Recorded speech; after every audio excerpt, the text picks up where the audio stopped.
തണൽ agro farm and nursery, Cheruvanchery.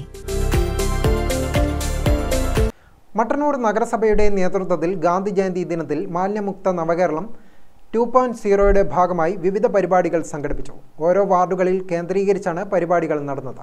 Kallur വാർഡിൽ നടന്ന പരിപാടി ആരോഗ്യ standing committee chairman K Majeed ഉദ്ഘാടനം ചെയ്തു.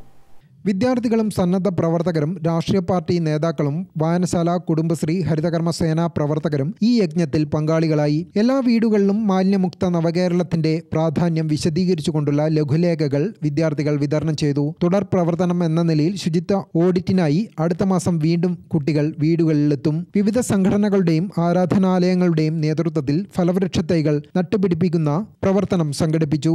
പള്ളി കമ്മിറ്റികളുടെ ആഭിമുഖ്യത്തിൽ പ്രത്യേക ശുചിത്വ അസംബ്ലികൾ ചേരുകയും ശുചിത്വ പ്രതിജ്ഞ എടുക്കുകയും ചെയ്തു. ഇ ജയപ്രകാശ് അധ്യക്ഷനായി. Doctor E Sudheer, PM Surendranath, PK Sathyan, N Dineshan, PK Shaji എന്നിവർ സംസാരിച്ചു. വിവിധ വാർഡുകളിലെ പരിപാടികൾക്ക് കൗൺസിലർമാർ നേതൃത്വം നൽകി. നഗരസഭയിലെ 20 വിദ്യാലയങ്ങളിലും ഫലവൃക്ഷ തൈകൾ വെച്ചുപിടിപ്പിക്കുന്ന ഹരിത വിദ്യാലയം പദ്ധതിയും ആരംഭിച്ചു. 20 വിദ്യാലയങ്ങളിൽ 300 ഫലവൃക്ഷ തൈകളാണ് നട്ടുപിടിപ്പിച്ചത്. ഗ്രാമിക ന്യൂസ്, മട്ടന്നൂർ.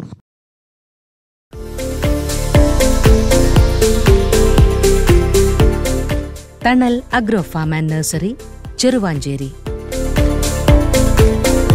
ഗാർഡനിംഗ് രംഗത്ത് 1/4 നൂറ്റാണ്ടിന്റെ പരിചയ സമ്പത്ത്.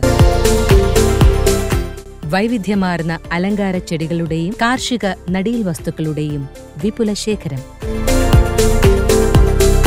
ഹോൾസെയിൽ റീറ്റെയിൽ രംഗത്ത് 100 കണക്കിന് സംതൃപ്തരായ ഉപഭോക്താക്കൾ. വിദഗ്ധരുടെ മേൽനോട്ടത്തിൽ ഗാർഡനിംഗ്, ലാൻഡ്സ്കേപ്പിംഗ് ആൻഡ് മെയിന്റനൻസ് എന്നിവ ചെയ്തു കൊടുക്കുന്നു. Thanal agro farm and nursery, Cheruvanchery.